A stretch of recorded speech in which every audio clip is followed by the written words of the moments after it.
नमस्कार दोस्तों, मैं अंकुर उपाध्याय स्वागत करता हूं आप सभी का एक बार फिर से अपनी नई वीडियो में। दोस्तों, दो स्टॉक्स के बारे में आप सभी के साथ बात करने वाला हूं जिनमें भारी गिरावट देखने को मिल रही है आज के सेशन में। अब क्यों मिल रही है और क्या करना चाहिए उससे भी इंपॉर्टेंट हो जाता है जानना समझना। इसी के बारे में आप सभी के साथ इस वीडियो में डिस्कस करूंगा, लेकिन उससे पहले बाजार का हाल डिस्कस करना बड़ा ज़रूरी है। मार्केट है जो रॉकेट की रफ्तार से भाग रहा है और पोर्टफोलियो जो वहीं का वहीं पड़ी है या लाल निशान में है। अब ऐसे में इन्वेस्टर्स बड़ा गुस्से में आ जाते हैं कि यार क्या हो रहा है, हमारे ही शेयर्स खराब हैं, बाजार तो ऊपर जा रहा है लेकिन पोर्टफोलियो ऊपर नहीं जा रही। तो मैं आपको बता दूं, ना केवल आपके साथ ऐसा हो रहा है बाकी ज़्यादातर इन्वेस्टर्स के साथ ऐसा ही हो रहा है। आज जो आपका निफ्टी ऊपर है या सेंसेक्स ऊपर है या बैंक निफ्टी ऊपर है, इसमें कुछ चुनिंदा स्टॉक्स हैं जो इंडेक्स को तो ऊपर कर दे रहे हैं, लेकिन ब्रॉडर पिक्चर अच्छी नहीं है कोई खास। हालांकि अगर मिड कैप और स्मॉल कैप की बात करें तो वहां भी 1.25% और 0.8% की तेजी आ चुकी है, लेकिन स्टॉक स्पेसिफिक की तेजी है आज के सेशन में। फॉर एन एग्जांपल, अगर मैं निफ्टी की बात करूं, 293 पॉइंट्स ऊपर है। आज निफ्टी में कौन ऊपर है? रिलायंस 55-56 पॉइंट का कंट्रीब्यूशन दे रहा है। आईसीआईसीआई बैंक 53 पॉइंट्स का कंट्रीब्यूशन दे रहा है। एल&टी 25 पॉइंट्स का कंट्रीब्यूशन दे रहा है। तो ये दो तीन स्टॉक्स ने आपको करीब करीब 125 पॉइंट्स का कंट्रीब्यूशन दे दिया। आगे बात करें अगर आप सभी के साथ हम ओवरऑल निफ्टी के बारे में, तो अराउंड 9 शेयर्स नेगेटिव हैं और 41 पॉजिटिव हैं। टॉप गेनर्स में रिलायंस और बीईएल है। टॉप लूजर्स में श्रीराम फाइनेंस एंड 8 स्टॉक्स की बात करी जाए तो एचसीएल टेक एंड आपके लिए इटर्नल वगैरह कुछ स्टॉक्स हैं जो थोड़े से नीचे दिख रहे हैं। तो आज क्या है कि स्टॉक स्पेसिफिक एक्शन है, ब्रॉडर पिक्चर थोड़ी लाल ज़्यादा दिख रही है, इसलिए कहीं ना कहीं पोर्टफोलियो में उतना मज़ा नहीं आ रहा है। बाकी जो इंडेक्स है उसमें रॉकेट की रफ्तार से तेजी दिख रही है। अब अगर मैं गिरने वाले शेयर्स की बात करूं दोस्तों, तो पहला नाम है तेजस नेटवर्क्स।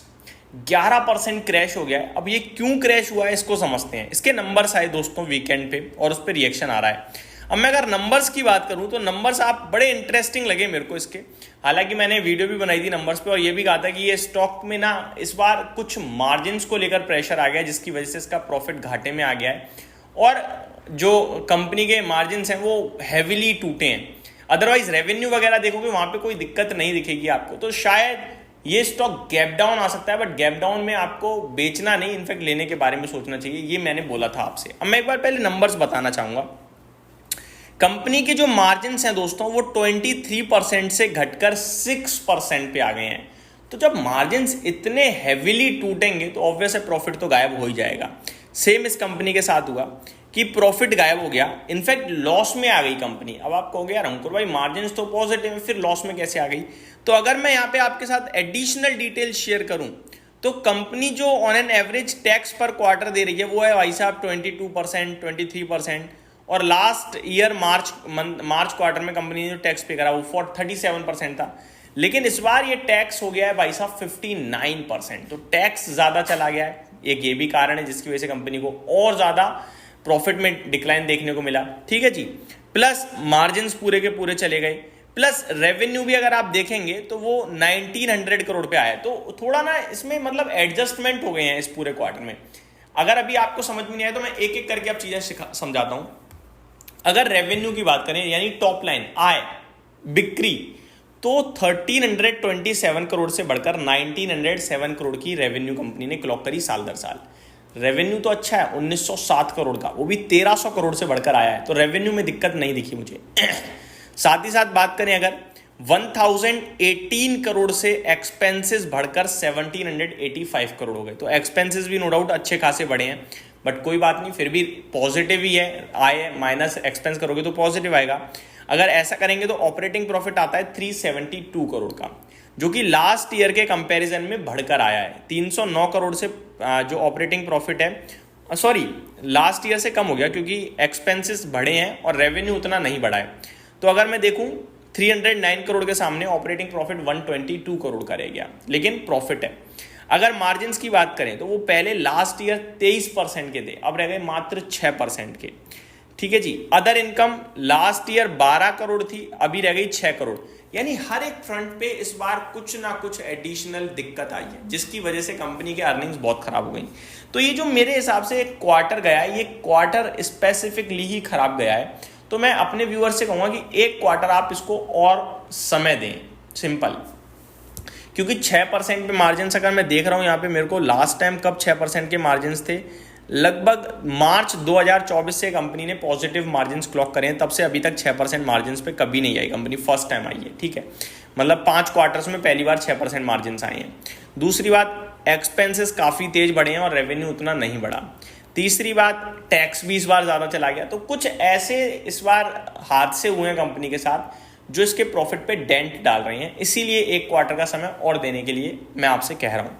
अब प्रॉफिट पे आते हैं। जब इतना सब कुछ हो गया भाई साहब, तो फिर प्रॉफिट चला गया, गायब हो गया, 72 करोड़ का लॉस आ गया। अब फ्रंट फुट से नंबर कैसे दिख रहे हैं कि 147 करोड़ के प्रॉफिट के सामने 72 करोड़ का घाटा, खराब दिख रहे हैं और इसीलिए शेयर का प्राइस टूट गया, ठीक है जी। तो आपको मेरे हिसाब से थोड़ा इंतजार करना चाहिए, कंपनी कहीं से कहीं तक खराब नहीं है, डिफेंस क्षेत्र से टाटा ग्रुप की कंपनी है। शेयर होल्डिंग पैटर्न में 53.83% प्रमोटर्स ओन करते हैं, 7% FIIs ओन करते हैं, 4.85% DIIs ओन करते हैं, पब्लिक के पास 33.59% है। आज स्टॉक टूटता हुआ जरूर दिख रहा है, लेकिन मेरा मानना यह है कि नंबर्स खराब हैं, बट खराब होने के पीछे कुछ एडजस्टमेंट आ रहे हैं, तो 1 क्वार्टर और हमें समय देना चाहिए, ये मेरा पर्सनल व्यू है। तो ये मैंने आपके साथ डिस्कस किया तेजस नेटवर्क।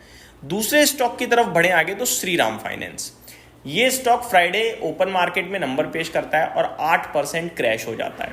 मैंने वीकेंड पे आपके साथ वीडियो शेयर करी कल या परसों, जब मैंने कहा भाई साहब नंबर्स तो इतने खराब नहीं है, लेकिन कुछ गाइडेंस में दिक्कत आ गई है। ब्रोकरेज हाउस, गाइडेंस नहीं, ब्रोकरेज हाउसेज ने कुछ कॉस्ट कहीं ना कहीं क्रेडिट बढ़ता हुआ दिख रहा है, जिसकी वजह से इनके निम्स पे फर्क पड़ेगा और इसलिए कुछ टारगेट कट करे हैं और ये स्टॉक टूटा है। बट कंपनी बहुत ही दमदार है, प्लस नंबर्स भी अच्छे ही हैं, खराब नहीं है। आज ये स्टॉक अगेन 8% क्रैश हो गया और इन्वेस्टर्स चिंतित। मैंने मॉर्निंग की पहली वीडियो में ही कहा भाई साहब गिर गया है, बेचना मत, इनफैक्ट मौका है आपके लिए। वहां से देखोगे तो 4% तो इंट्राडे रिकवर हो चुका है। जो स्टॉक 8% टूटा था अभी 4.25% नीचे रह गया है, तो ये पहला पॉजिटिव।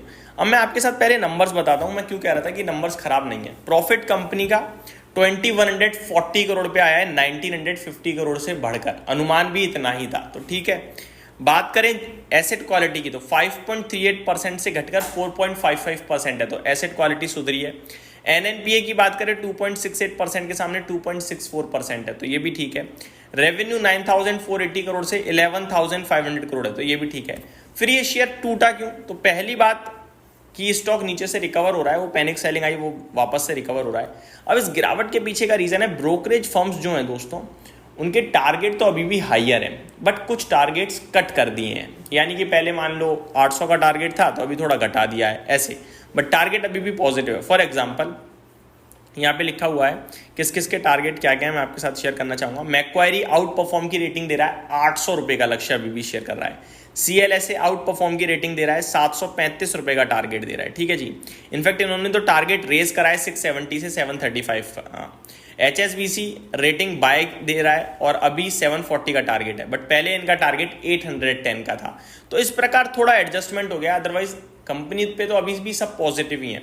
अब ये क्यों हुआ है ऐसा, मैं आपको बताना चाहूंगा। जो ब्रोकरेज फर्म्स हैं वो ये कह रही है कि कॉस्ट क्रेडिट बढ़ेगी, जो बैंकों से ये पैसा लेते हैं वो थोड़ा महंगा हो जाएगा और इनके निम्स नेट इंटरेस्ट मार्जिन पे हल्का फर्क पड़ेगा और इसकी वजह से ही टारगेट कट कर दिया है। बट मेरा मानना है कि ऐसा हो ना हो वो बात की बात है, बट ये स्टॉक बहुत ही दमदार है आपके लिए। ब्रोकरेज फर्म्स अभी भी पॉजिटिव हैं, बैठे रहें बने रहें, उसी में फायदा है।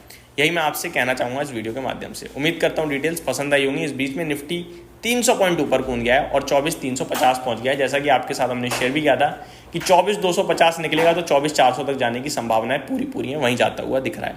उम्मीद करता हूँ डिटेल्स पसंद आई होंगी। Thank you so much for watching this video. Have a great day guys.